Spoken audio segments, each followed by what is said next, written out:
I'm Cassie with Divination Dietitian, and just wanted to say, this is coming out on our winter solstice, December 21st, and this is a pretty heavy message today, just moving into the new year, and a lot of things that we need to let go of has been very prevalent that we're still holding on to, including myself.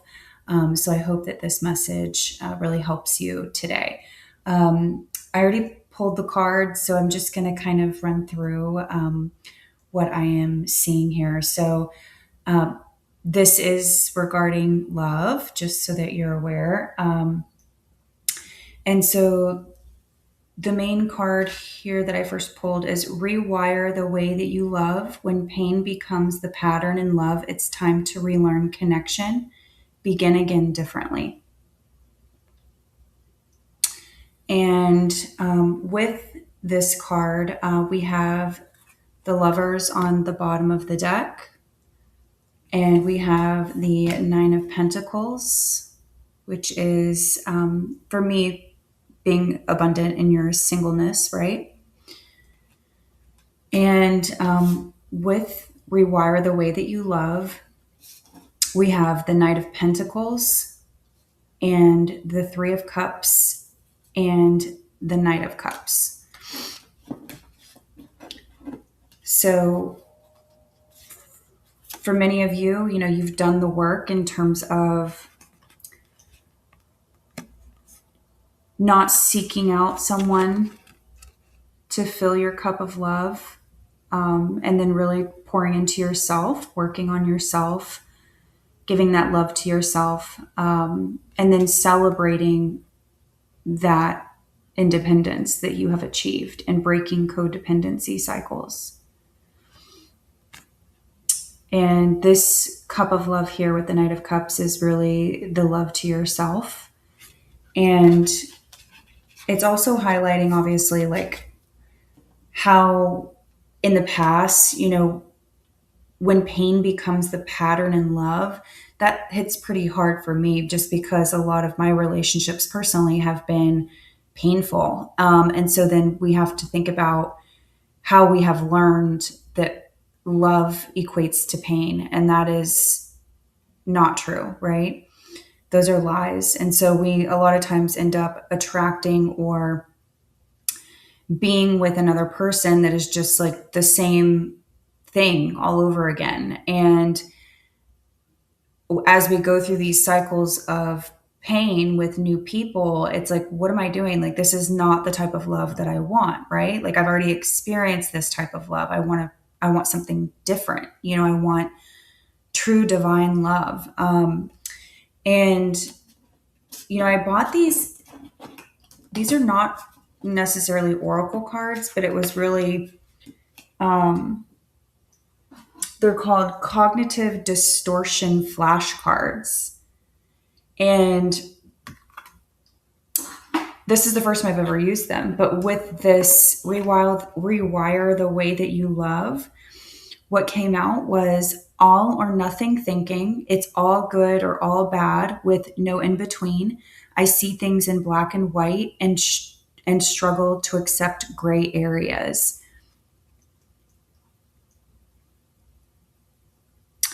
Another one is, I believe I have control over things I cannot control. I think I can make people do what I want.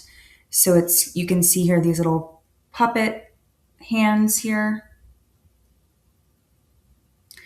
And then we have approval seeking. I seek the approval of others and do things I don't want to do in order to please them. I don't listen to my own wants and needs.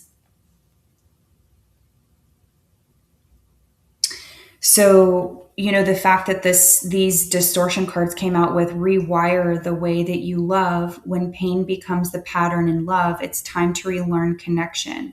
Begin again differently. So, the other card that I pulled out here was the Eye. These are my new anatomical oracle cards.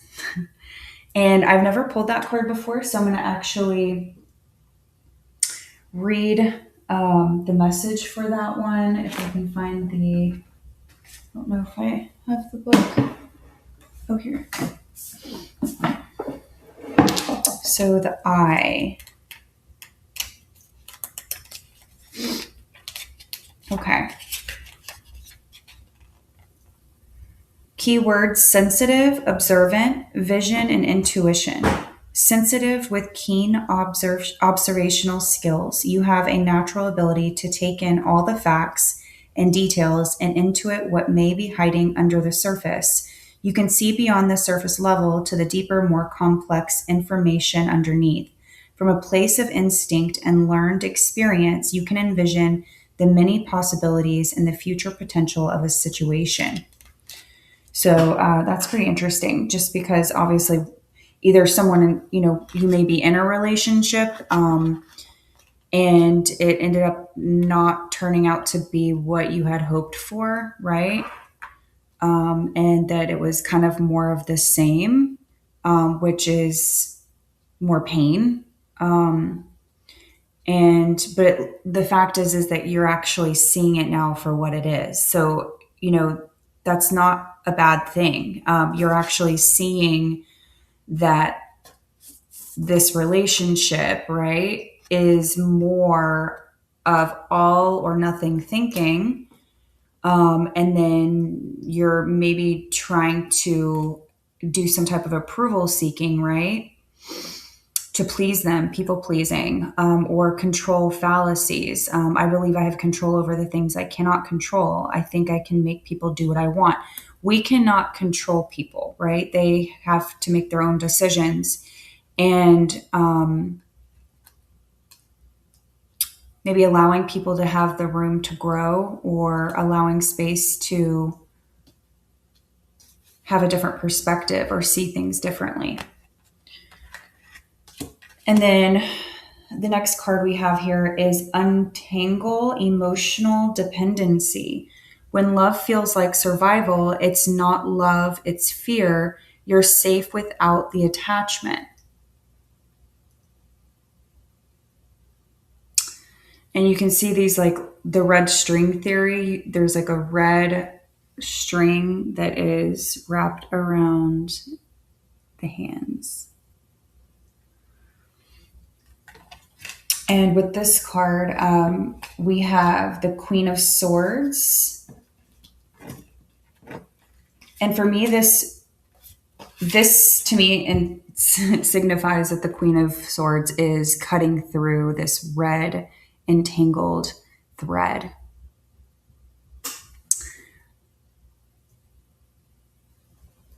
Being able to see that this is another relationship of fear, not love, right? And then we have the Ace of Cups, and we have the Queen of Wands. So we had the Knight of Cups here, right? And so here's the cup that you're pouring into yourself, into your creative energy, and learning how to manifest and create a relationship or attract a relationship that you truly desire, not repeating old cycles of the same experience that you've already had. And the distortion cards that came out for this one was disqualifying the positive. Accept compliments and positive feedback. Don't dismiss them. I dismiss positive experiences and accomplishments as irrelevant or unimportant. I don't give myself credit where credit is due. So that's actually a great point, right? So, like I mentioned before, the fact that you're even seeing that this relationship, right?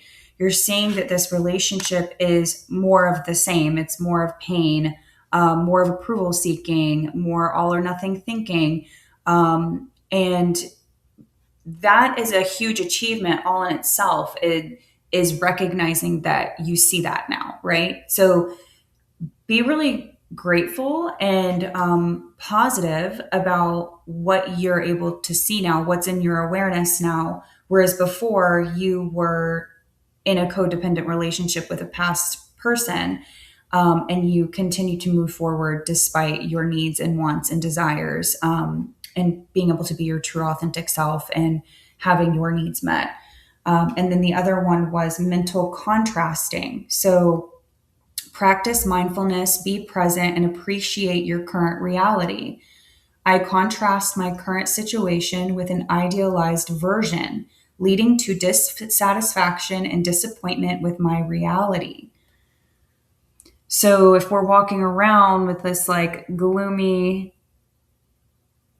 discontent energy, obviously there's going to be disappointment that this relationship isn't what we thought it was, right? And I think that's just a human, natural emotion. That's why we're here, to experience emotions.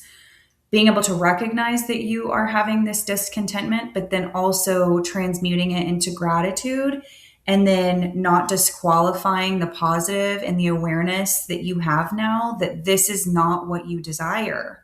And so that is a huge accomplishment if you think about it, because now you're able to see this clearly. You're not going to waste all this time in another relationship that is not going to resonate with you long term, and you're not going to waste years of your life with somebody that is not for you. You also have self-blame. Treat yourself with kindness. Learn from mistakes without excessive self-blame.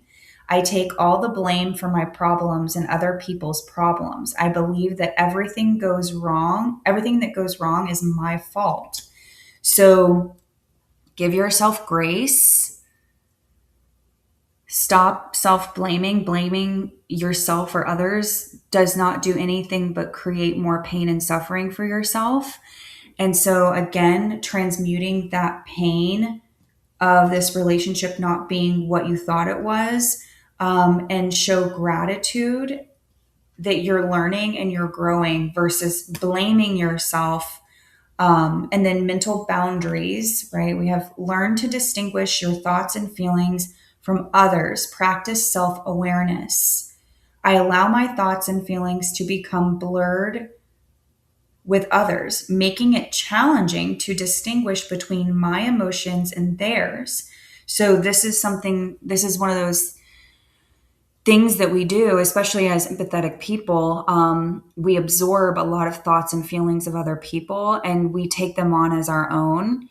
And then we think to ourselves, like, what is wrong with me? And then you start blaming yourself, and not showing grace and compassion for yourself. But we have to learn how to distinguish other people's thoughts and emotions from our own. And I struggle with this as well. So really being able to learn those mental boundaries and being able to distinguish what are your thoughts and feelings from the other person. Untangling the emotional dependency. When love feels like survival, it's not love, it's fear. You're safe without the attachment. And then the anatomical card that came out with this one was the hand. And I'm going to read what this means.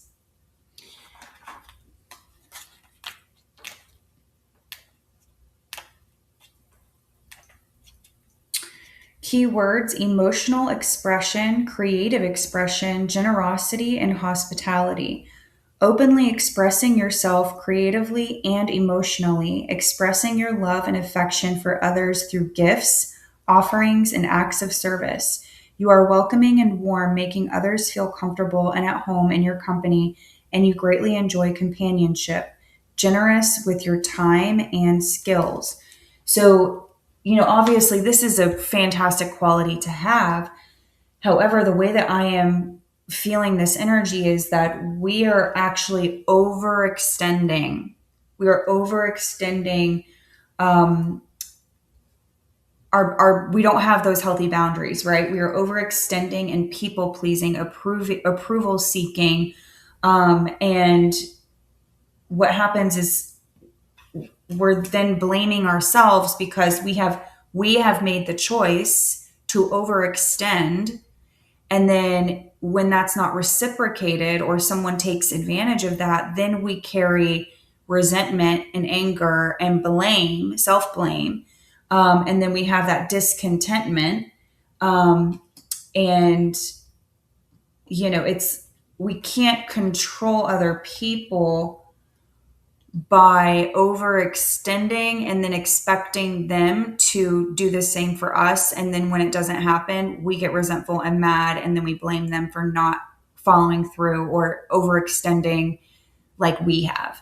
So it's really learning how to master the art of reciprocity, and not overextending and being so giving with our energy, with our thoughts, or even doing things, right? Like overly doing certain tasks to make that other person love us more, right? And so that's kind of how I'm reading this right now. It's interesting because that normally would be a good quality to have, but you're overextending. And then what's also this hand in the Ace of Cups here is really standing out to me. It's like you're overextending your cup of love, and then it's not being reciprocated. And then you have the discontentment because the other person isn't able to give for one reason or another. And then you're blaming yourself because you overextended.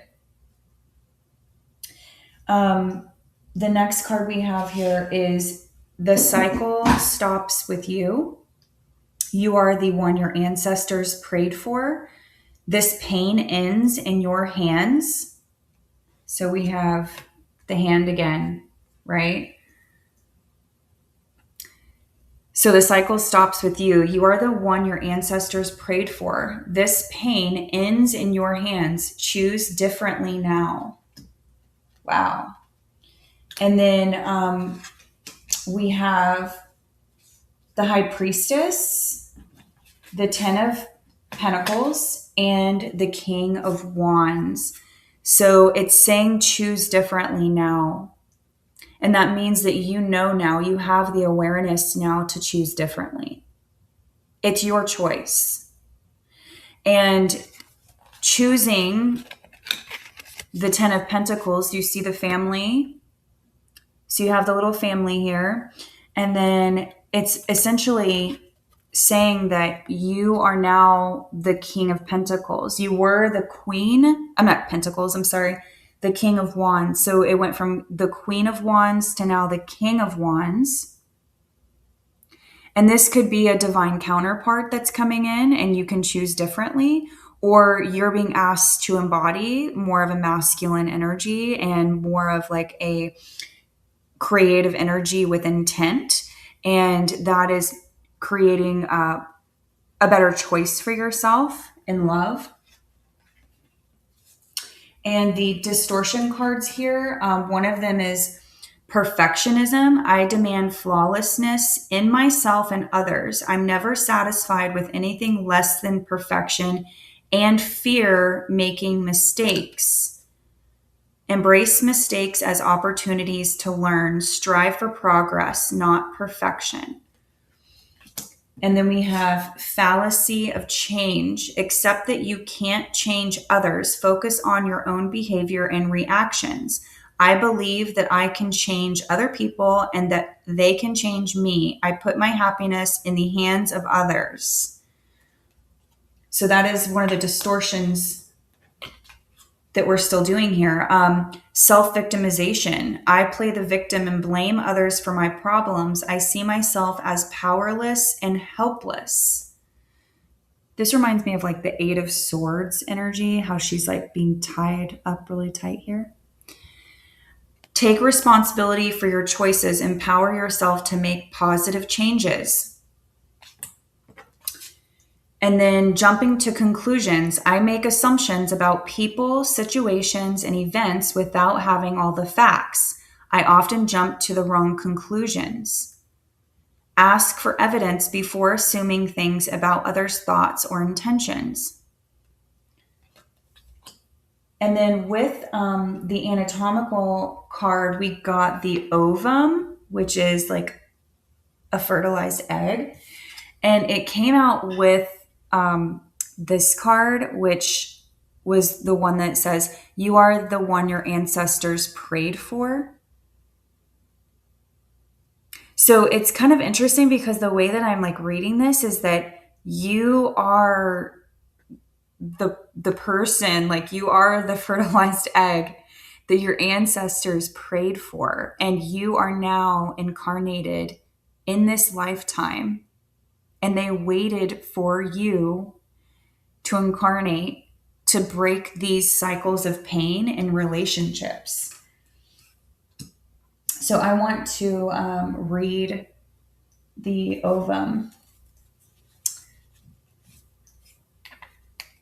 This could also be asking you to create with intent, right? You're creating a life with somebody.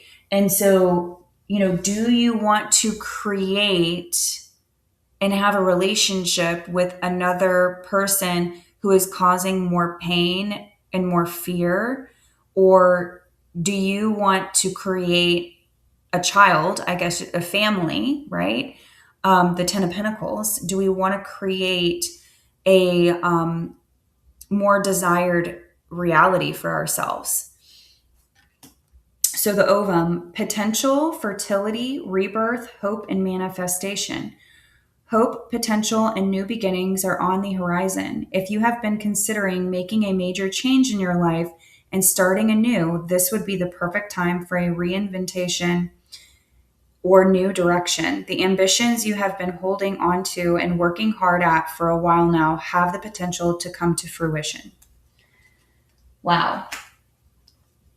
And then on the bottom of the deck, we have accept your destiny, embrace the unfolding of your journey, trust that each moment is leading you to your true path.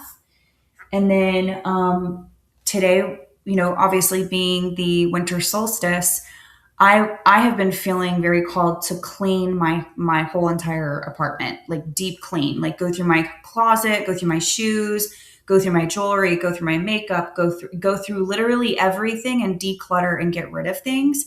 And this one here came out. It says, unblock the flow. When your energy is stuck, nothing moves. Start small, clean a space, cry it out, speak a truth. Movement is medicine. So if you don't know what decision to make and you're still ruminating on your thoughts, maybe start with cleaning and decluttering. Get yourself moving, get your body moving, and really start, deep cleaning your house, so that we can make space for new and for what's about to unfold into this new energy here. And then underneath that, it says, release past wounds. Old wounds hold your energy hostage. Let go of what no longer serves you and make space for healing. Okay. Thank you so much. I'm going to leave it here. I hope that this helps you in some way. We are all learning. Have grace for yourself, forgive yourself. Don't hold any of that self-blame or guilt. Give yourself grace while you are learning to embody new ways of being and making healthier choices for yourself. We get to decide. It's our choice. If someone is not who you thought they were, or if you notice that you're starting to do more people pleasing behaviors, or all or nothing thinking, or trying to control or manipulate the situation into someone loving you more by overextending yourself, over giving, and then them not reciprocating, right? We create this like cycle of turmoil, and we are doing it to ourselves, right? And so have compassion for yourself that you're doing that, and make better choices for yourself, have healthier mental boundaries, and forgive yourself, right? And then make better choices, create something that you truly desire. And just let things flow naturally. Stop trying to control things or approval seeking behaviors. I hope that you guys have a great winter solstice. And if you want any of my services, I am a clinical dietitian. So if we want any help with purging out old negative energies in our physical body, whether that's through fasting or any type of meal planning options to help you with high frequency foods, I am here for you. Please email me.